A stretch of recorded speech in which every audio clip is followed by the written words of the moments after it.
యేసుక్రీస్తు నామం పేరిట నా హృదయపూర్వక వందనాలు. Praise the lord.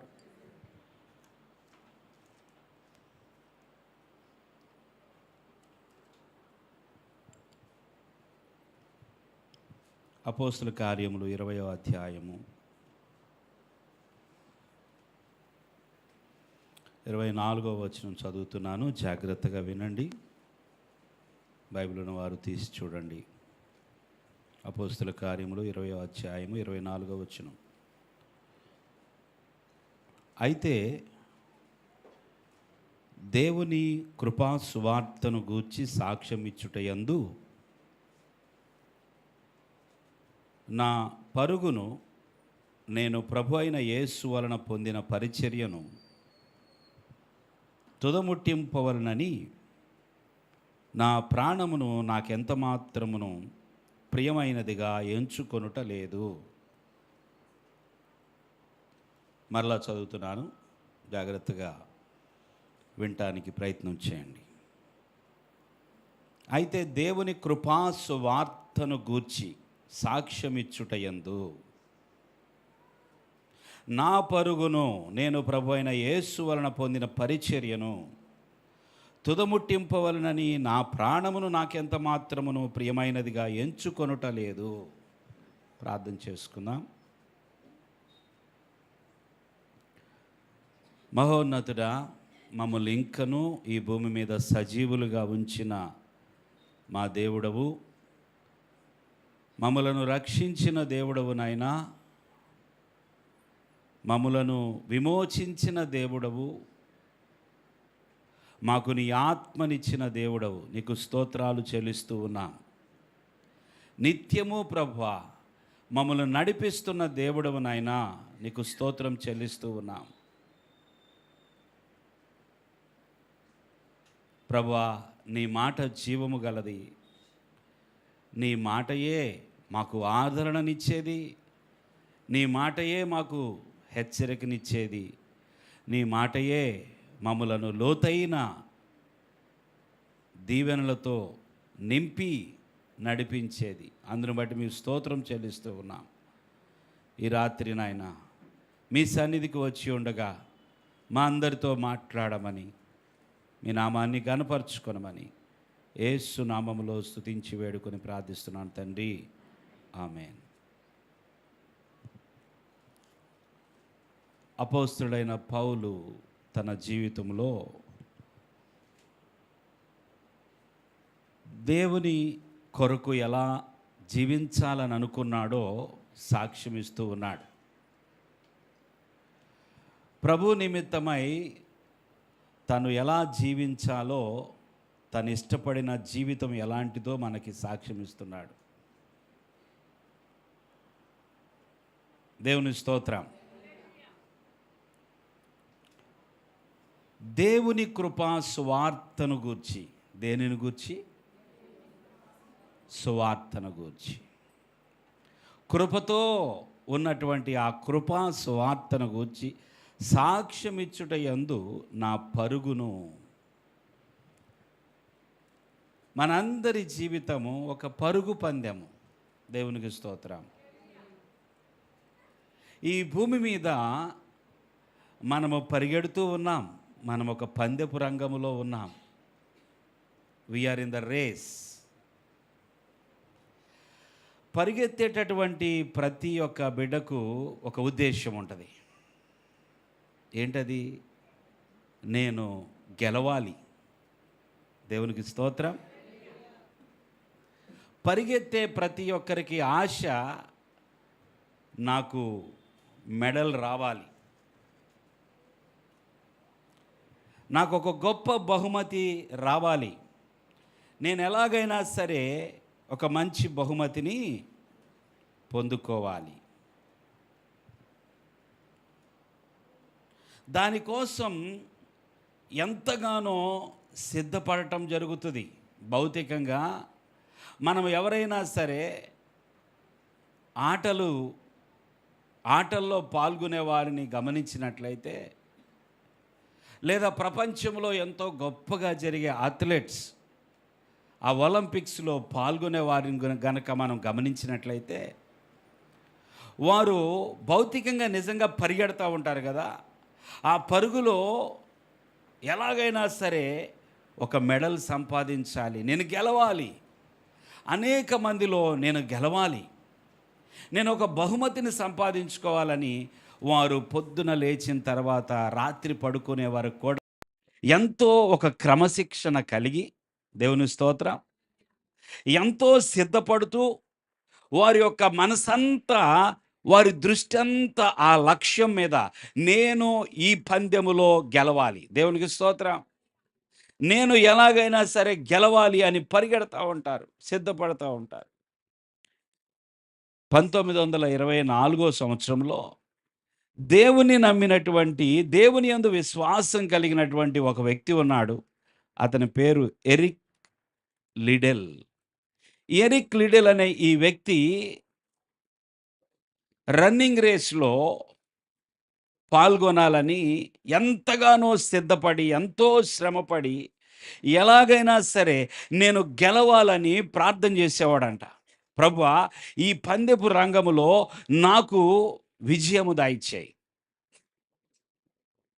నీ యందు విశ్వాసముంచిన బిడ్డను ప్రభువా, నాకు సహాయము చేయి. నేను ఎలాగైనా జయించాలని ఎంతగానో సిద్ధపడేవాడంట. అయితే ఆయన ప్రతి ఆదివారం ఖచ్చితంగా దేవుని మందిరములో కనబడేవాడు. దేవుని స్తోత్రం చెల్లిద్దాం. అయ్యా, నువ్వు ఒలింపిక్స్‌లో పాల్గొంటున్నావు. నీకు అసల టైం అనేది ఉండదు. నువ్వు పొద్దున్న లేచిన తర్వాత నువ్వు రాత్రి పడుకునే వరకు ఆ తినే సమయం తప్ప మిగతా సమయం అంతా నువ్వు ప్రాక్టీస్ చేయాలి. నువ్వు ఇలాగ ఆదివారం మానేస్తే ఎలాగని తనకి ట్రైనింగ్ ఇచ్చే వ్యక్తి అన్నా కూడా, అవసరం లేదు నాకు. అవసరమైతే నాకు ఆ మెడలు గూడా వద్దు. నేను గెలిచినా, గెలవకపోయినా పర్వాలేదు. నేను మాత్రం నా దేవుని సన్నిధిలో కనబడాలి. నేను మాత్రము నా ప్రయారిటీని మార్చుకోలేను. నాకు దేవుడు మొదట, తర్వాతే మిగతావి ఏవైనా సరే. ఈ జీవిత కాలములో నాకు మొదటి స్థానము దేవుడు. దేవుని స్తోత్రం. ఈ ఎరిక్ లిడెల్ తన విశ్వాసాన్ని కాపాడుకున్న వ్యక్తిగా అందరూ చెప్పుకున్నారు. అమ్మో! ఎంత చెప్పినా కూడా ఈయన దేవుని తర్వాతే ఏదైనా అంటాడు. ఏదైనా తన జీవితంలో దేని తర్వాత? దేవుని తర్వాతే అంటాడు. చూద్దాం అసలు ఇతను ఏమవుతాడో, ఈయన పాల్గొంటున్నాడు గదా అని చూస్తే చివరికి ఆయనకి గోల్డ్ మెడల్ వచ్చింది. గెలిచాడు. ఆ తర్వాత ఆయనకున్నటువంటి ఆ సమర్పణ జీవితాన్ని దేవుడు చూసి ఆయనతో మాట్లాడి, "నువ్వు తృప్తి పడ్డావు గదా! ఇప్పుడు నా సేవ చేయటానికి రా" అని పిలిచినప్పుడు ఆయన దేవుని సేవకు సమర్పించుకొని చైనా దేశానికి ఒక మిషనరీగా వెళ్ళి తన జీవిత కాలాన్ని గడిపేశాడు. దేవునికి స్తోత్రం. ప్రియమైన వారలారా, మనందరము ఒక పందెపు రంగంలో ఉన్నాం. మనం ఈ భూమి మీద బ్రతికినంత కాలములో మనము మన యొక్క గురి, మన యొక్క లక్ష్యం ఏమిటో మనకు తెలియాలి. మనం పరిగెడుతున్న ఈ పరుగు పందెంలో మనం దేవునితో ఎలా ఉన్నామో అది కూడా చాలా ప్రాముఖ్యమైనది. అపోస్తలుడైన పౌలు అంటున్నాడు కదా, నా పరుగు సువార్త కొరకు. దేవునికి స్తోత్రం. ఆ విషయంలో నేను ఏమాత్రము వెనక్కి తిరగను. దేవుడు నాకు అప్పగించిన పరిచర్యను నేను తుదముట్టిస్తాను. దేవుడు నాకు ఇచ్చిన పనిని నేను ఏం చేస్తాను? ముగిస్తా. దేవుని స్తోత్రం. దేవుడిచ్చినటువంటి పనిని నేను ముగించకుండా మాత్రం ఉండను. నా గురి అదే, నా పరుగు అదే. అందు విషయములో నా ప్రాణం కూడా నాకు ప్రాముఖ్యమైంది కాదు. దేవునికి స్తోత్రం. ఏం ప్రాముఖ్యమైంది కాదు. నా ప్రాణము నాకు అంత ప్రియమైనదేమీ కాదు. ఎందుకు ఇలా మాట్లాడుతున్నాడు ఈయన? ప్రాణం అంటే ఇష్టం లేని వాళ్ళు ఎవరుంటారండి? ప్రాణం అంటే ప్రీతి లేని వారు ఎవరుంటారు? అసలు ప్రాణానికి మించి దేనినైనా సరే కాపాడుకోవాలని ఎవరైనా ప్రయత్నం చేస్తారా? ప్రాణానికి మించి దేన్ని ప్రేమిస్తారు? ఎవరైనా ప్రేమిస్తే ప్రాణాన్నే గదా ప్రేమించేది. ఆ ప్రాణాన్నే నాకు లెక్కలేదంటే ఎలాగది? నా దేవుని యొక్క సువార్త ముందు, నా దేవుడు నాకిచ్చిన పరిచర్య ముందు, నాకు నా ప్రాణం అంత ప్రియమైనది కాదు. దేవుడిచ్చిన పనే ముఖ్యమైనది. దేవుడిచ్చిన ఆ సువార్తే ముఖ్యమైనది. నేను ఆ సువార్త విషయంలో సాక్ష్యంగా ఉండటమే నా జీవితానికి ఉన్న గురి. దాని విషయంలో నేను కాంప్రమైజ్ కాను. నేను రాజీ పడను అంటున్నాడు అపోస్తలుడైన పౌలు. దేవుని స్తోత్రం. ఎంత గొప్ప భక్తుడు కదండీ! ఎంత గొప్ప కమిట్మెంట్ కదా! తన జీవితాన్ని కూడా, తన ప్రాణాన్ని కూడా అంత ప్రియమైనదిగా ఎంచుకోవడం లేదు కదా! ఇలాంటి దైవజనులు ఉంటారా అని మనం అనుకుంటాం. ఇలాంటి కమిట్మెంట్ కలిగినటువంటి వాళ్ళు ఉన్నారా? నిజంగా అంతగా దేవుని ప్రేమించే వాళ్ళు ఉన్నారా? అంతగా దేవుని సువార్త కొరకు ప్రయాసపడే వాళ్ళు ఉన్నారా? దేవునికి ప్రథమ స్థానం ఇచ్చేటటువంటి ఆ మనస్సు కలిగిన వారు ఉన్నారా? కదండీ! మనకిక్కడ అపోస్తలుడైన పౌలు ఒక ఉదాహరణగా కనపడతాడు. ఆయన జీవితం గురించి కొంచెం గనక ఇంకొన్ని విషయాలు మాట్లాడితే, కొరింథీయులకు రాసిన 2వ పత్రికలోనే చూడండి. అక్కడే అదే అధ్యాయములో 24వ వచనం నుండి. అయితే చదవమ్మా. దేవుని కృపా సువార్తను గూర్చి సాక్ష్యమిచ్చుటయందు నా పరుగును నేను ప్రభువైన యేసు వలన పొందిన పరిచర్యను తుదముట్టింపవలెనని. క్షమించండి. 11వ అధ్యాయానికి రండి. 11వ అధ్యాయము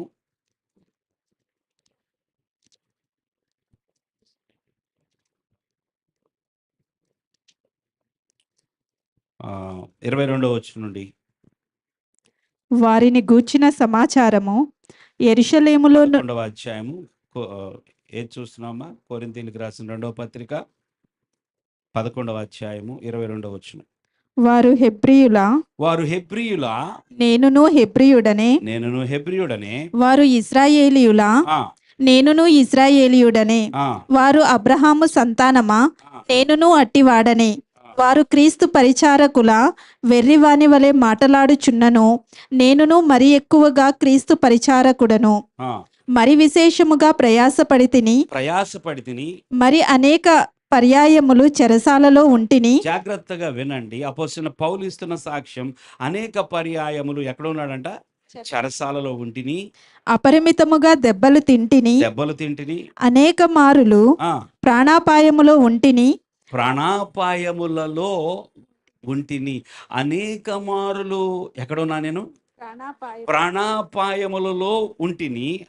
యూదుల చేత 5 మారులు, ఒకటి తక్కువ 40 దెబ్బలు తింటిని. ముమ్మారు బెత్తములతో కొట్టబడి తిని, ఒకసారి రాళ్లతో కొట్టబడి తిని, ముమ్మారు ఓడ పగిలి శ్రమ పడి తిని, ఒక రాత్రింబగళ్ళు సముద్రములో గడిపి తిని, అనేక పర్యాయములు ప్రయాణములలోను, నదుల వలననైనా ఆపదలలోను, దొంగల వలననైనా ఆపదలలోను, నా స్వజనుల వలననైనా ఆపదలలోను, అన్యజనుల వలననైనా ఆపదలలోను, పట్టణములో ఆపదలలోను, అరణ్యములో ఆపదలలోను, సముద్రములో ఆపదలలోను, కపట సహోదరుని వలని ఆపదలలోను ఉంటిని. చాలు ఇక చదివితే మీరు అలసిపోతారు. ఇక భరించలేరు, అరగదది. ఎన్ని ఆపదలు, ఎన్ని కష్టాలు, ఎన్ని శ్రమలు, ఎన్ని వేదనలు. మనం అనుకుంటాం ఇలా చదివినప్పుడు ఒక్కసారి పోతే పోయేదిగా. అసలు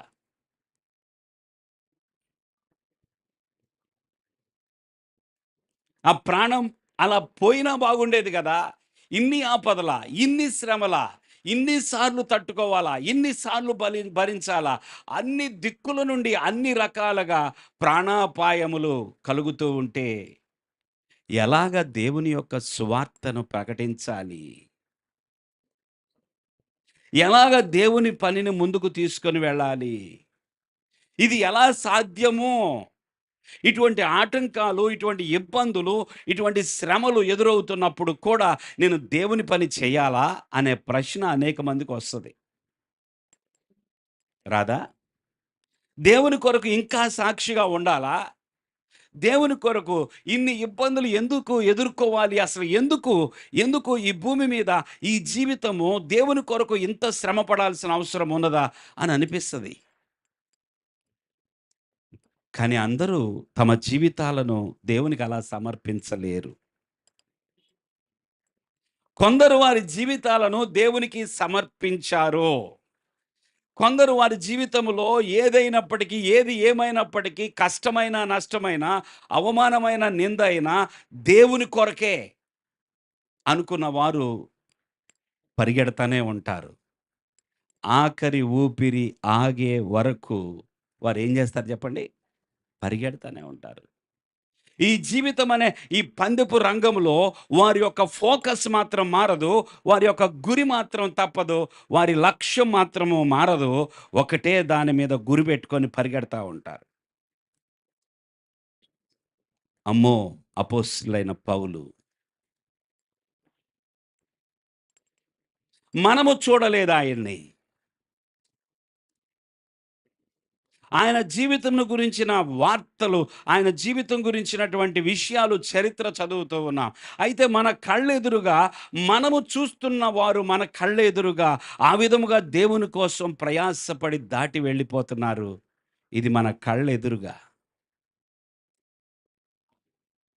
దేవుని స్తోత్రం. మన కళ్ళెదురుగా కొన్ని జరుగుతూ ఉంటే వాటిని చూసి భరించలేకపోతున్నా. ప్రభువా, నీ బిడ్డలకు, నీ సేవకులకు ఏమిటి ప్రభువా ఇంత కష్టం? గడిచిన 3 దినాలుగా మీలో ఎంతమందికి తెలుసో తెలియదు కానీ ఒక మంచి దైవజనుణ్ణి మనము పోగొట్టుకున్నాం.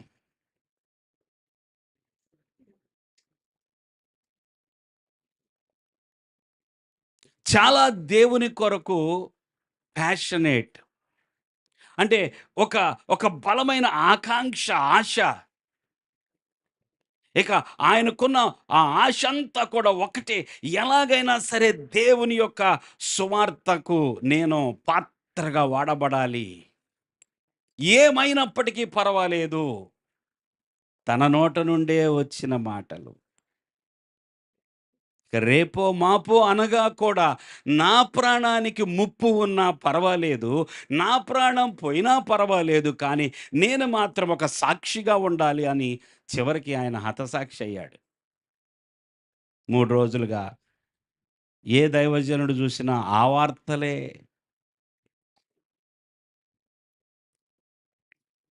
మొన్నటి నుంచి ఆ న్యూసే. నేను కూడా ఈ 3 రోజులు అదే పనిలో ఉన్నా. మనసాగక నిన్న పొద్దున్నే 5 గంటలకి నేను ఇంకొక 6 దేవుని సేవకులం కలిసి నిన్నంతా రాజమండ్రిలోనే ఉన్నాం. తోటి సేవకునికి అన్యాయం జరిగిందనే బాధ. ఆయన పేరు ప్రవీణ్ పగడాల. సో మీ అందరికీ తెలుసు. చూస్తున్నారు అయితే న్యూస్. చిన్న వయస్సు, నాకంటే కూడా చిన్నవాడని ఇప్పుడే తెలిసింది. 46 సంవత్సరాలు, చక్కని పిల్లలు, మంచి సేవ, అనేకులకు ఎంతో సహాయపడేటటువంటి హృదయం. ఆ గుండె ఆగిపోయింది. ఎంతోమంది అనాథలను తీసుకొచ్చి పోషిస్తూ ఆయన గురించి విన్న విషయాలు ఒక్కొక్కటి ఏంటంటే ఆశ్చర్యం కలుగుతుంది. ఇంత మాదిరికరమైన జీవితం. తనకున్న కంపెనీలో ప్రతి ఒక్కరికి ఒకటే శాలరీ. మేనేజర్ మొదలుకొని కింద స్థాయిలో ఉన్న స్వీపర్ వరకు ఒకటే పేమెంట్. ప్రతి ఒక్కరూ పైన టాప్, ఆ పైనున్న ప్లేస్లో ఉన్న అధికారి, ఆ పైన ఉన్నటువంటి వ్యక్తి మొదలుకొని ఆ కింద వరకు ఉన్న అందరూ కలిసి ఒకేసారి భోజనం చేయాల. ఈయనతో సహా. దేవుని ప్రేమ, ఆయన గురించి ఒక్కొక్క విషయం ఏంటంటే, ఈ విషయాలు తెలీదు. ఆయన వాక్యం గురించి అంటే అప్పుడప్పుడు విని సంతోషించి, దేవా నీ దాసుడికి మంచి జ్ఞానం ఇచ్చినందుకు స్తోత్రాలని చెప్పాం గానీ, ఆయన జీవితం గురించి వింటంటే ఇంకా ఆశ్చర్యం కలుగుతుంది. ఈ భూమి మీద 46 సంవత్సరాలు బ్రతికితే ఏంటి? 30 సంవత్సరాలు బ్రతికితే ఏంటి? 20 బ్రతికితే ఏంటి? ఆ బ్రతుకు ఎంత శ్రేష్టమైనదో అది. ఆ బ్రతుకు ఆ గుండె ఎవరి కోసం పరితపించిందో అది కావాలా? అయ్యో! ఇంత తక్కువ, ఇంత చిన్న వయసులో అయ్యో! అయ్యో! అయ్యో! పర్వాలేదు. ఒక శ్రేష్టమైన జీవితం, ఒక శ్రేష్టమైన సాక్ష్యం సంపాదించి, నేనిందాక చెప్తున్నానే గోల్డ్ మెడల్ సంపాదించాడాయన పరిగెత్తి అన్నట్లుగా, దేవుని దగ్గర ఆయన పొందుకునే ఆ కిరీటము ఎంత ఉన్నతంగా ఉంటుందో తెలీదు కానీ, ఆయన చాలా ఉత్తమమైన జీవితం జీవించి, ఈరోజు లక్షల మంది ప్రజలు ఆ బరియల్ కార్యక్రమానికి హైదరాబాద్ అంతా స్తంభించిపోయింది. ఒక మంచి దైవజనుడు. ఏమిటి ఆయన జీవితంలో మనం చూస్తున్నది? నా ప్రాణము నాకు ప్రియమైనది కాదు. ఏంటి మనం నేర్చుకోగలిగింది? నా ప్రాణము నాకు అంత అంత అంటే దేవుడే గదండీ ప్రాణం ఇచ్చింది నిజమే. దేవుడే గదా ఈ దేహం ఇచ్చింది నిజమే. దేవుడే గదా ఆత్మనిచ్చింది నిజమే. ఈ ప్రాణాత్మ దేహములు ఎవరి కోసం? మనం తీసుకోవటం వరకే మనకిష్టం గానీ, ఇచ్చిన ఆయనకి మనం అప్పగించుకోవడం మనకిష్టం ఉండదు. మనం ఏదైనా సరే పుచ్చుకోవడమే ఇష్టము. మనం తిరిగి నీకు సమర్పిస్తాను ప్రభువా. ఈ దేహం నీ కోసం ప్రభువా. ఈ ప్రాణం నీ కోసం, ఈ ఆత్మ నీ కోసం, నా సమస్తము నీ కోసం అని చెప్పటం మాత్రం మనకు కుదరదు. నువ్వు నాకు దేహం ఇచ్చావు, ప్రాణం ఇచ్చావు, అది ఇచ్చావు, ఇది ఇచ్చావు, అన్నీ ఇచ్చావు ప్రభువా. సంతోషం.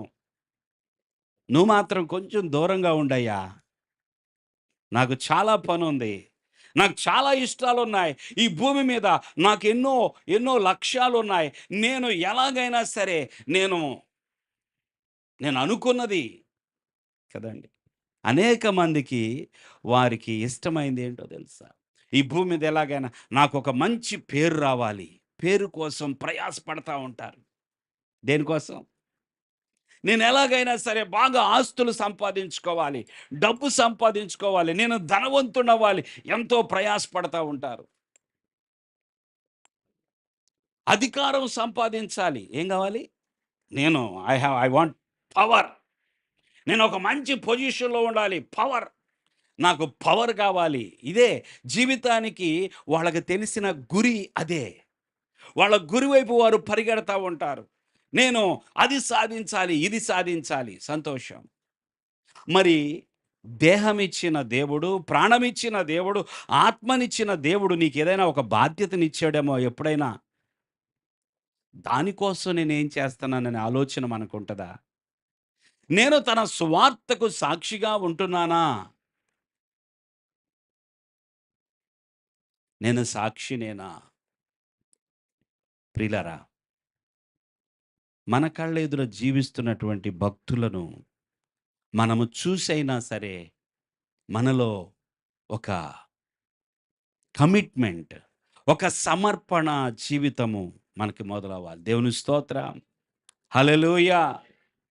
ప్రభువా, అపోస్తలుడైన పౌలు అంటున్నాడు, నా ప్రాణమును నేను అంత ప్రియమైనదిగా ఎంచుకొనుట లేదు. యేసు ప్రభు అన్నారు కదా, నా నిమిత్తము సువార్త నిమిత్తము ఆ,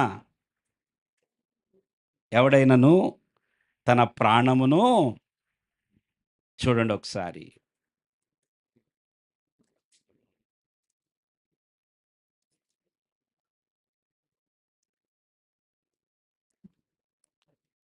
మార్కు సువార్త 8వ అధ్యాయం 35వ వచనం.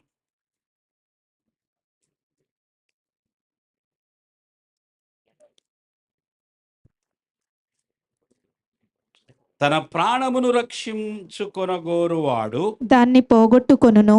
దానిని పోగొట్టుకొనును, నా నిమిత్తమును నా నిమిత్తమును, సువార్త నిమిత్తమును సువార్త నిమిత్తమును. తన ప్రాణమును పోగొట్టుకొనువాడు ఆ దాన్ని రక్షించుకొనును.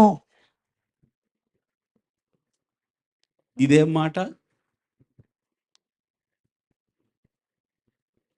ఈ మాట అర్థమవుతుందా మనకి? తన ప్రాణమును రక్షించుకొనగోరువాడు అంటే తన ప్రాణ రక్షణ కొరకు అన్నిటినీ ప్రక్కన పెట్టేసేవాడు. ఎలాగైనా సరే నా ప్రాణమే నాకు ముఖ్యము, నా ప్రాణమా తినుము త్రాగుము సుఖించుము, ఇంతకంటే వేరే బిజినెస్ ఏది పెట్టుకోవద్దు. 24 గంటలు తన ప్రాణం గురించి, తన ప్రాణం యొక్క సంతోషం నిమిత్తమై, తన ప్రాణ సుఖం నిమిత్తమై ఆలోచించే వ్యక్తి జీవితం ఎలాగుంటుందో ఇక్కడ ప్రభు ఏమంటున్నాడంటే, తన ప్రాణం కొనగోరువాడు దాన్ని నా నిమిత్తము. ఎవరి నిమిత్తం? నా నిమిత్తము. ప్రాణం ఇచ్చింది ఎవరండి? ప్రాణం ఇచ్చింది ఎవరు? దేవుడు. నా నిమిత్తమును, ఇంకా దేని నిమిత్తము? సువార్త నిమిత్తమును తన ప్రాణమును పోగొట్టుకొనువాడు. దేవునికి చప్పట్లు కొడదాం.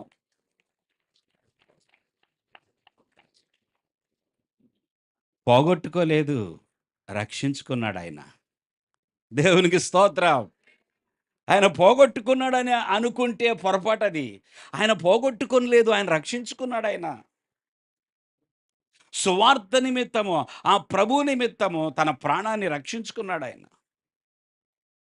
వెళ్ళిపోయిన వారిని, దేవుని నిమిత్తం బ్రతికి వెళ్ళిపోయిన వారిని చూసినప్పుడు మనము అర్థం చేసుకోవాల్సింది, ఆయనకి నష్టమేం జరగల, లాభమే జరిగింది. ఇక్కడున్న వారికి నష్టం, భూమి మీద ఉన్న వారికి నష్టం. అయ్యో, ఆయన లేని లోటు ఉంటుంది, ఖచ్చితంగా ఉంటుంది. ఆ ఎడబాటు యొక్క బాధ ఉంటుంది, కుటుంబానికి ఉంటుంది, తోటి క్రైస్తవ సమాజానికి ఉంటుంది. కానీ ఆయనకు మాత్రం లాభమే.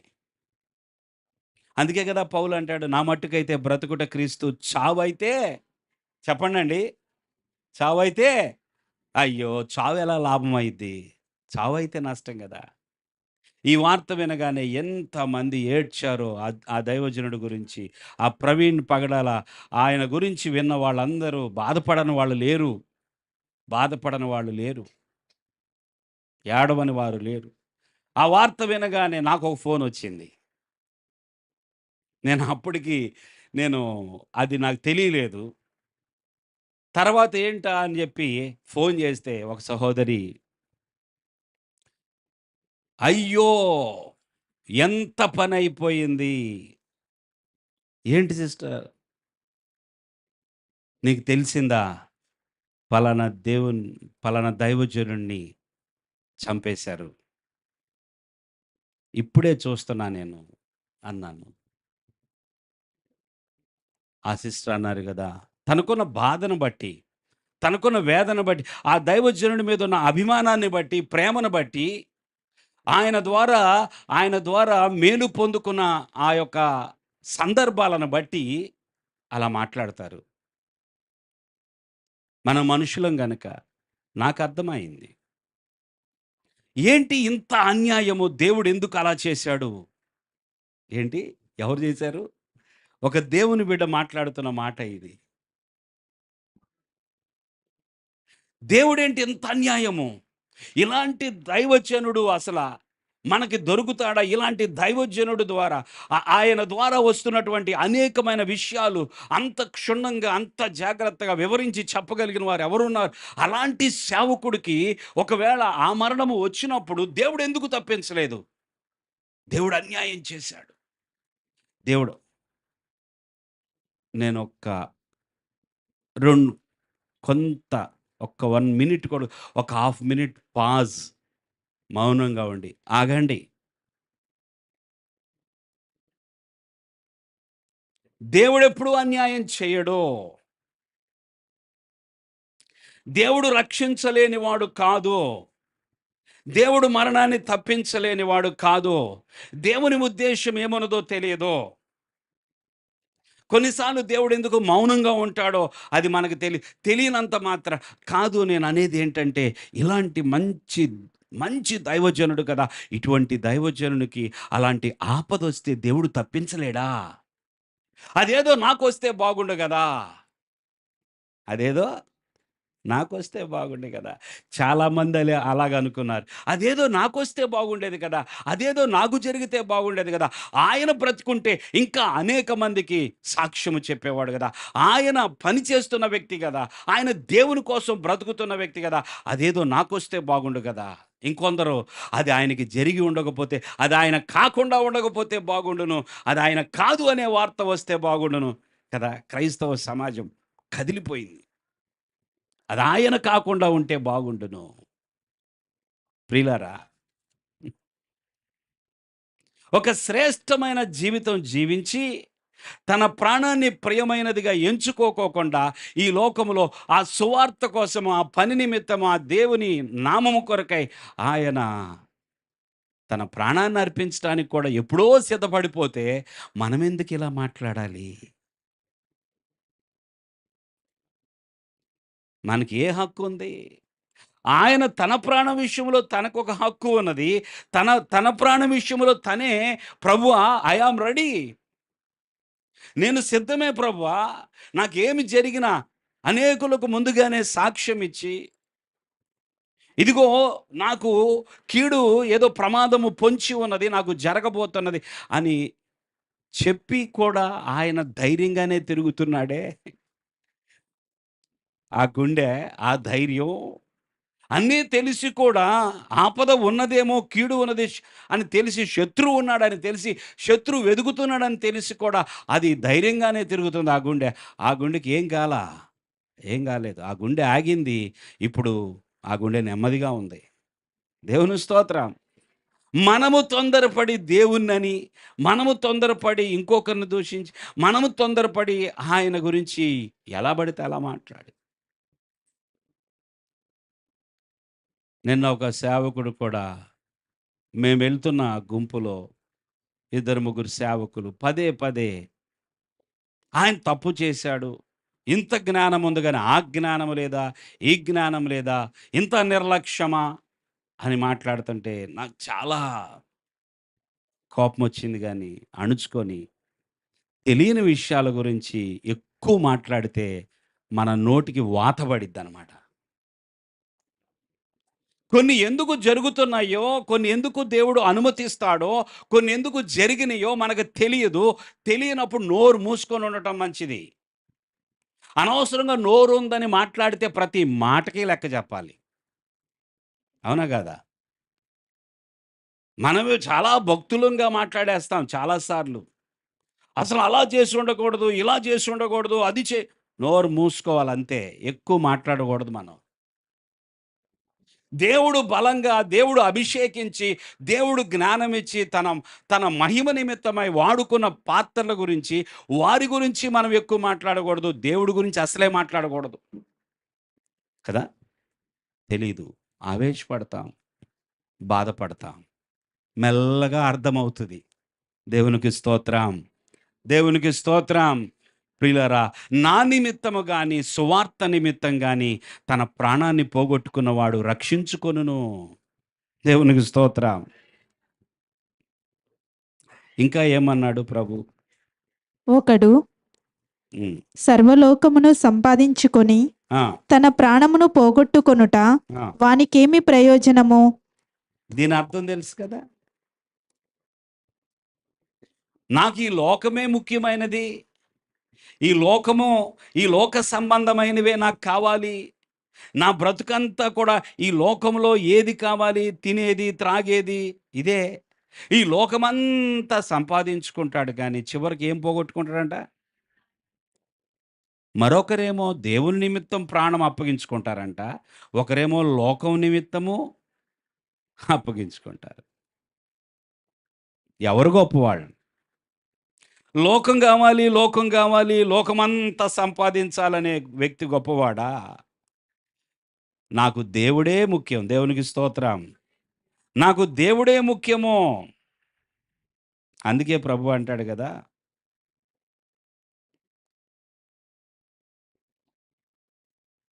చూడండి. మత్తయి సువార్త 10వ అధ్యాయం 28వ వచనంలో, మరియు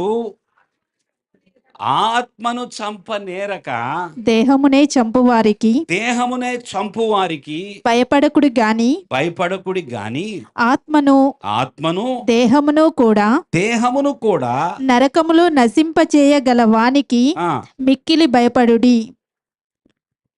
ఎవరికి భయపడాలంట? మనం మనం ఎవరికి భయపడాలి? దేహమును చంపువారికా? దేహమును ఈ దేహము కొద్ది కాలమే మనకుండేది. మనకి దేవుడు ఒక వస్త్రం ఇచ్చాడు, అదే దేహం. దేవుని స్తోత్రం. షర్ట్ వేసుకొని వచ్చాం కదా, ఇప్పుడు చర్చికి వచ్చినప్పుడు మీరేమో శారీ కట్టుకొని వచ్చారు, అందరము వస్త్రాలు వేసుకొని వచ్చాం కదా, ధరించుకొని వచ్చాం. అలాగే మన ఆ ప్రాణాత్మ అనే దానికి ఒకటి ధరించబడింది, అది ఎలాగూ వెళ్ళిపోయింది ఒకరోజు. దేవుని స్తోత్రం. వినయ్ ఇట్రా, ఒక తాడు తీసుకురా నాన్న, ఒక చిన్న తాడేదన్న, 1-2 తాళ్ళు ఉంటే. చూడండి, ఇక్కడికి రా. దేహము దేహమును చంపు వారికి ఏం చేయకూడదు? భయపడకూడదు. దేహమును ఆత్మను కూడా చంపువారికే నరకములో నశింపజేయగలవానికి మిక్కిలి భయపడండి. దేనికి భయపడుతున్నారో జాగ్రత్త. చూడండి, ఇప్పుడు ఇక్కడ భయపడే వాళ్ళు ఉన్నారు కదా, మీ భయం దేనికో ఒకసారి ఆలోచించుకోండి. ఎందుకు భయపడుతున్నారు? చిన్న తాళ్ళు 2 కరిష్మా అన్న తీసురా, పోయి కిందకి వెళ్ళి ఏదోటి తీసురా.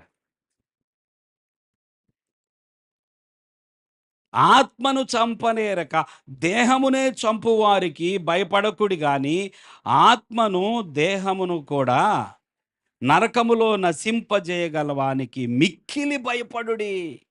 బాగా భయపడండి, బాగా భయపడండి. కిట్టు కిట్టురా. భయపడుతున్నావా? భయపడుతున్నా. దేవుని స్తోత్రం. భయపడబాకు, నిన్నేం చేసినా భయపడబాకు. ఇప్పుడు ఏం చేసినా అరవకూడదు, అమ్మ అనకూడదు, నాన్న అనకూడదు, వాళ్ళు కూడా రారు. ఓకే. ఇట్లు ధైర్యము కలిగి మనము ఈ దేహమును విడిచిపెట్టి ప్రభువుని వద్ద నివసించుటకు ఇష్టపడుచున్నామని మరొక చోట వాక్యం ఉన్నది. యోహాను సువార్త 6:63లో ఆత్మయే జీవింపచేయుచున్నది, శరీరము కేవలము నిష్ప్రయోజనము. ఎక్కడది? 6:63 యోహాను సువార్తలో. ఆత్మయే జీవింపచేయుచున్నది, శరీరము కేవలం నిష్ప్రయోజనము. నేను మీతో చెప్పి ఉన్న మాటలు ఆత్మయు జీవమునై ఉన్నవి.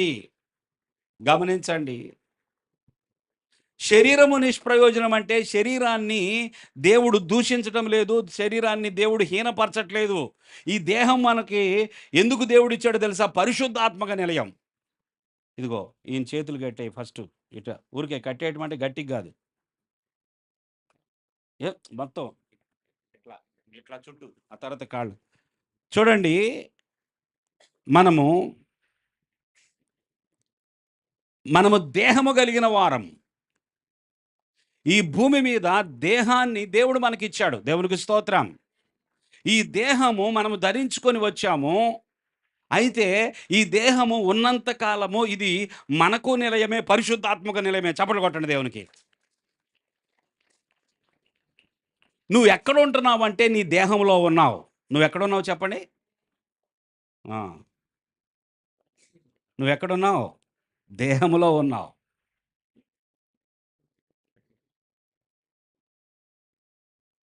నీవు నీ దేహములో ఉన్నావు. ఒక దినం వస్తుంది, ఒక సమయం వస్తుంది, ఆ దేహంలో నుంచి బయటికి వెళ్ళిపోతావు. కానీ నువ్వు ఉంటావు. దేవునికి స్తోత్రం, దేవునికి స్తోత్రం. ఈ శరీరములో నుంచి నువ్వు బయటికి వెళ్ళిపోతావు. అమ్మ ఆగమ్మ, అమ్మ నీకు దండం పెడతా ఆగమ్మ అంటే ఆగలేవు. ఎవరొచ్చాయి ఎక్కడికి వెళ్ళేదని చెప్పి నేను ఆపలేరు. నువ్వు దేహంలో నుంచి బయటికి వెళ్ళిపోతావు. ఉన్నంతకాలమే మరీ గట్టి పెట్టావా? ఉన్నంత కాలమే ఈ దేహంలో ఉంటాం అంతే. ఆ టైం వచ్చినప్పుడు వెళ్ళిపోతాం. అందుకే శరీరం కేవలం నిష్ప్రయోజనం, ఆత్మయే మనలను జీవింపచేయుచున్నది. ఈ దేహానికి ఇబ్బంది వచ్చినప్పుడు, ఈ దేహానికి కష్టం వచ్చినప్పుడు, ఈ దేహము బంధించబడినప్పుడు, అనేక ఇబ్బందులు ఎదుర్కొంటున్నప్పుడు దేవుడు ఏమీ చేయలేని వాడు కాదు.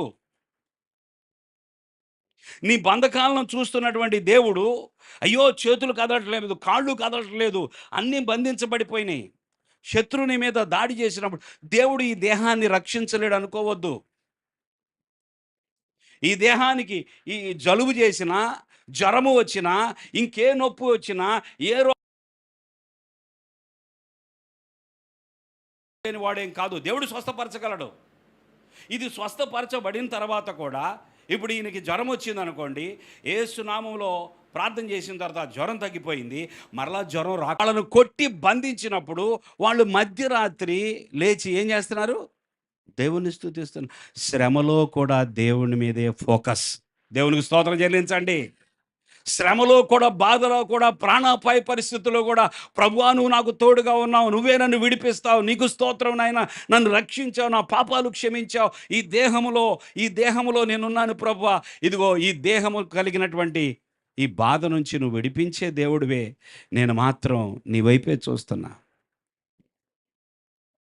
ప్రియులారా, ఎప్పుడైతే మనకి దేహానికి శ్రమ కలిగినప్పుడు మనము ఆ శ్రమలో కూడా దేవుని వైపే చూస్తామో, ఈ దేహాన్ని ప్రేమించే వారంగా, ఈ ప్రాణాన్ని ప్రేమించే వారంగా ఉంటే మనం దేవునికి సాక్షులుగా ఉండలేం.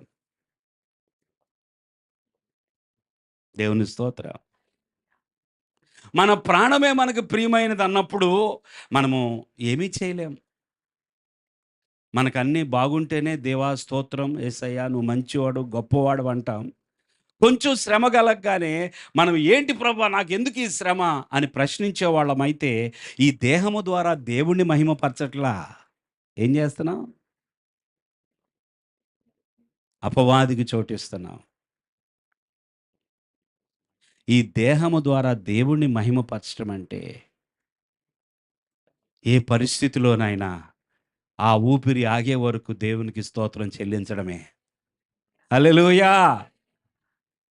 లేదు, దేవుడు ప్రవేశించి విడిపించాలనుకుంటే పెద్ద పనేం కాదది.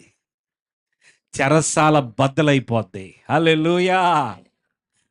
సంకెళ్ళు విడిపోతాయి. ఆయన ఆయన అనుమతించేంత వరకే ఎవ్వరు ఏమి శ్రమ పెట్టినా, ఆయన అనుమతిస్తే పర్వాలేదు, సరే నా కుమారుడు నా దగ్గరకు వచ్చేసేయ్, చాలు, నేను ఇచ్చిన పని అంతా నువ్వు కంప్లీట్ చేసావు గనుక వచ్చే ఏమైంది అని దేవుడు పిలుచుకుంటే తప్ప నీ దేహానికి ఎవరూ కూడా ఆయన చిత్తానికి విరోధంగా హాని చెయ్యలేరు. దేవుని స్తోత్రం. హాని చేయలేరు. ఈ దేహము దేవుని వల్ల అనుగ్రహించబడింది. లోపల నా ప్రాణము కనబడదు మనకి, ఆ ప్రాణము దేవుని వల్ల ఇవ్వబడింది. ఈయనకున్న ఆత్మ దేవుడిచ్చిందే. ఈ ప్రాణాత్మ దేహాలు దేవుని కొరకు. దేవుని స్తోత్రం. ప్రేమిస్తావా యేసయ్యని? నా జీవితం నీ కోసమే ప్రభువా అంటావా? అది అను ఒకసారి. నా జీవితం నీకోసమే ప్రభువా. దేవుని స్తోత్రం. నా జీవితం నీకోసమే ప్రభువా, నాకు దేహం ఇచ్చింది నువ్వే. దీనికి శ్రమ కలిగినప్పుడు నువ్వు చూస్తున్నావు, నీ చిత్తం విడిపిస్తావా? విడిపించు, లేదన్నా పర్వాలేదు, మరణం నాకు లాభమే. చప్పట్లు కొట్టండి వినాయకి. నా మట్టుకైతే బ్రతుకుట క్రీస్తే, బ్రతికిస్తే ఇంకొక 4 చోట్లకి వెళ్ళి నీ సాక్షిగా ఉంటానయ్యా. చావైతే లాభమే. ఎందుకో తెలుసా? ఆ ప్రభుని ముఖాముఖిగా చూసి ఆయన సన్నిధిలోనే ఉంటాం. ఇక ఈ భూమి మీద జరిగే పాపాన్ని, ఈ భూమి మీద జరిగే ఘోరాలను, ఈ భూమి మీద జరిగే అన్యాయాన్ని, అక్రమాన్ని ఇక చూడాల్సిన అవసరం లేదు. ఇక దేవుడిని చూస్తారనమాట. ఇక్కడ నుంచి దాటి వెళ్ళగానే మనకు దేవుడిచ్చిన వరం ఏంటో తెలుసా? నిత్య జీవం. చెప్పండి అందరూ. ఏముందండి మనకి? ఇక్కడే ఇక్కడ ఆగిపోతే ఆగిపోయినట్టేనేక? ఇక్కడితోనే ముగింపా మన జీవితం? నిత్యము జీవించేవారం మనం. నేడు నీవు నాతో కూడా ఎక్కడుంటావు? ఈ శిలువ మీద ఉన్న దొంగని దేవుడు ఆ శిలువ మీద నుండి ఆ మేకులు ఊడిపడేటట్టు చేసి, ఆ సైన్యానికి దొరక్కోకుండా ఇతను పారిపోయేటట్టు చేయాలనుకుంటే చేయగలడాయన. కదా! అసలు ఆయన గూడా అది కోరుకోవట్లా. ఆ శిలువ మీద దొంగ ఏమంటున్నాడో తెలుసా? నీ రాజ్యములో నన్ను జ్ఞాపకం చేసుకో అంటున్నాడు గానీ, ఎట్లాగొట్లా ఒక అద్భుతం చెయ్యి నాయనా. ఒక ఆశ్చర్య కార్యం. ఓ పెద్ద భూకంపం వచ్చేసేటట్టు చేయి. లేదా ఇదిగో నీ సేవకులు మరి చెరసాల్లో ఉంటే, ఆ చెరసాల బద్దలైపోయేటట్టు చేసావు గదా! ఒకవేళ నువ్వు ప్రాణం పెట్టాలంటే పెట్టుకో గాని నన్ను మాత్రం ఈ శిలువ మీద నుంచి తప్పించేసేయ్యా అని ప్రార్థన చేయలా. నీవు నీ రాజ్యములో నన్ను జ్ఞాపకం చేసుకో అన్నాడు. నేడే నీవు నాతో కూడా పరదేశం. క్రైస్తవులు భయపడాల్సిన అవసరం లేదు. హల్లెలూయా. దేవుని బిడ్డలు కలవరపడాల్సిన అవసరం లేదు. హల్లెలూయా. పరిస్థితులు ఎలా ఉన్నప్పటికీ కూడా మనము భయము చెంది దేవుని మీద విశ్వాసం కోల్పోయే వారంగా ఉండకూడదు కానీ, మనము విశ్వాస వీరులను చూసి ధైర్యం తెచ్చుకొని ముందుకెళ్ళాలి. హల్లెలూయా. విశ్వాస వీరులను చూసి, ప్రభువా నేను కూడా ముందుకే వెళ్తాను ప్రభువా, ఇదిగో నాయన నేను దేనికి భయపడను ప్రభువా, నీ ఆత్మే నన్ను జీవింప చేయుచున్నది,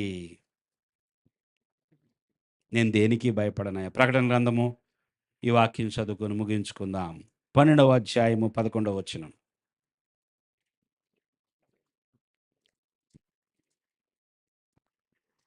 12వ అధ్యాయం 11వ వచనం. వారు గొర్రెపిల్ల రక్తమును బట్టియు వారు గొర్రెపిల్ల రక్తమును బట్టియు తామిచ్చిన సాక్ష్యమును బట్టియు తామిచ్చిన సాక్ష్యమును బట్టియు వానిని జయించి ఉన్నారు గాని వానిని జయించి ఉన్నారు గాని మరణము వరకు తమ ప్రాణములను ప్రేమించిన వారు కారు. దేవునికి చప్పట్లు కొడదాం.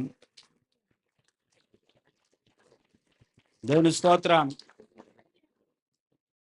వారు జయించారంట. కొంతమంది జయించిన వారి గురించి ఇక్కడ ప్రకటన గ్రంథంలో రాయబడతా ఉన్నది. జయించిన వారు ఎలా జయించారంట? వారు గొర్రెపిల్ల రక్తమును బట్టి తామిచ్చిన సాక్ష్యము. ఓడిపోయింది ఎవరో? శత్రువే. జయించింది ఎవరు? సాక్ష్యం ఇచ్చిన వారు. దేవునికి స్తోత్రం. జయించారు వారు గొర్రెపిల్ల రక్తమును బట్టి తామిచ్చిన సాక్ష్యమును బట్టి. ఈ భూమి మీద సాక్షులు జయించిన వారు, హతసాక్షులు జయించిన వారు. దేవుని స్తోత్రం. ఒకప్పుడు అపోస్తులు 12 మంది హతసాక్షులు అయ్యారు. వారు జయించారు, వారు ఓడిపోలా. చెప్పాలండి, జయించారా ఓడిపోయారా? లోకం ఎలా చూస్తుంది? ఓడిపోయినట్లుగా చూస్తుంది. కానీ వాళ్ళు జయించారు. ప్రభు నిమిత్తము ప్రాణాలు పోగొట్టుకున్నటువంటి పేతురు కానీ, అపొస్తలుడు పౌలు కానీ, లేదా యోహాను కానీ, ఎవరైనా సరే కదా. యోహాను చనిపోలేదులేండి. ఆయన్ని ఎంతగా ప్రయత్నం చేసినా ఆయన నార్మల్ డెత్తే. దేవుని స్తోత్రం. కానీ మిగతా వారందరూ హతసాక్షులయ్యారనే సాక్ష్యం. హతసాక్షి. సాక్ష్యం కోసం హతులు అవ్వడం. చెప్పండి, ఏంటి హతసాక్షి అంటే? అంతే. సాక్ష్యం ఇస్తున్నందుకు, సాక్ష్యం చెప్పుచున్నందుకు హతమార్చబడటమే హతసాక్షి. హతసాక్షులు జయించిన వారు వాళ్ళు. మనం కేవలం సాక్షులము. హతసాక్షులు మనకంటే పై స్థాయి. దేవుని స్తోత్రం చెల్లించండి. ఓడిపోయిన వాళ్ళు కాదు వారు, జయించిన వారు. ప్రియులారా, వారు గొర్రెపిల్ల రక్తమును బట్టి తామిచ్చిన సాక్ష్యమును బట్టి వానిని జయించి ఉన్నారు గాని మరణము వరకు తమ ప్రాణములను ప్రేమించిన వారు. ఈ ఒక్క మాట లోపలికి వెళ్ళింది. ఎప్పటి వరకు? ఎప్పటి వరకు? మరణము వరకు తమ ప్రాణములను ప్రేమించిన వారు కాదు. ఈ ప్రాణం నీకోసమయ్యా. నా ప్రాణం కోసం నేను బ్రతకట్లేదు. ఈ ప్రాణం నీకోసం. నువ్వంటే ఇష్టం నాకు. దేవునికి స్తోత్రం. నువ్వంటే ప్రేమ. నీ తర్వాతే నా ప్రాణం. హల్లెలూయా. నీ ప్రాణం నీకెక్కువ, నీ దేవుడు నీకెక్కువ అంటే మన జవాబు ఏంటో తెలీదు గానీ, కొంతమంది నా దేవుడే నాకు ఫస్ట్. నా ప్రాణం నా దేవుని చేతిలో ఉన్నది. నా దేవుడే. ఇటువంటి జీవితం భూమి మీద జీవించే అవకాశం దేవుడు అందరికీ ఇస్తున్నాడు. దేవుని స్తోత్రం. దాన్ని వినియోగించుకునే వాళ్ళు ఎంతరో తెలియదు. ప్రభువా, నా మొదటి స్థానం నీకే. దేవుని స్తోత్రం. ఇప్పుడున్న పరిస్థితులను చూసి, ఇప్పుడున్న కష్టాలను చూసి, బంధకాలను చూసి అయ్యో అయ్యో అయ్యో కదా, దేవుని స్తుతించు, దేవుని గనపరచు. నీకు ఎదురైన శ్రమలు, ఆటంకాలు, ఇబ్బందులు అన్నిటి గురించి దేవుణ్ణే గనపరచు. దేవుని స్తుతిస్తానే ఉండు, ఆపొద్దు. నీ యొక్క దృష్టి యేసు మీద. హల్లెలూయా. ఈ సంవత్సరము ప్రారంభంలో ఏం విన్నారు మీరు?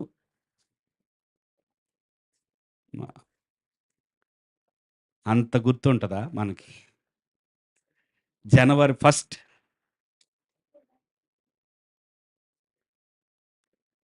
యేసు మీద, యేసు వైపు చూచుచు. దేవునికి స్తోత్రం. ఎటు చూస్తూ? యేసు వైపు చూస్తూ. ఇంకా ఎటు చూసినా భయమే. యేసు వైపు చూస్తే భయం పోయిద్ది. హల్లెలూయా. యేసు వైపు చూస్తూ మన ఎదుట ఉన్న పందెపు రంగంలో ఓపికతో పరిగెత్తుదాం. దేవునికి స్తోత్రం. పిల్లరా, అపోస్తలుడైన పౌలు సువార్త నిమిత్తము సాక్ష్యం ఇవ్వడం కోసం ఆయన తన ప్రాణాన్ని ప్రియమైనదిగా ఎంచుకోలేదంట. కనుక మన ప్రాణం కంటే ప్రియమైనది మన ప్రభువుగా గుర్తించి జీవితాలను ఆయన సమర్పించుకుందాం. దేవుని స్తోత్రం. ప్రవీణ్ పగడాల గారి యొక్క కుటుంబం కోసం ఈ రాత్రి చిన్న ప్రార్థన చేద్దాం. ఆయన విడిచి వెళ్ళిన ఆయన కుటుంబము, ఆ పెద్ద కుటుంబం, ఆయన పెంచి పోషిస్తున్న బిడ్డల కోసం, ఆయన ద్వారా దేవుని యొక్క పనిలో బలపరచబడిన సంఘం కోసం, అందరి కోసం ప్రార్థన చేద్దాం. ఈ భూమి మీద మరణం వరకు కూడా మనం ప్రాణాన్ని ప్రేమించే వారంగా కాదు కానీ దేవుణ్ణి ప్రేమించేవారుగా ఉందాం. హల్లెలూయా. తల వంచి చిన్న ప్రార్థన చేద్దాం.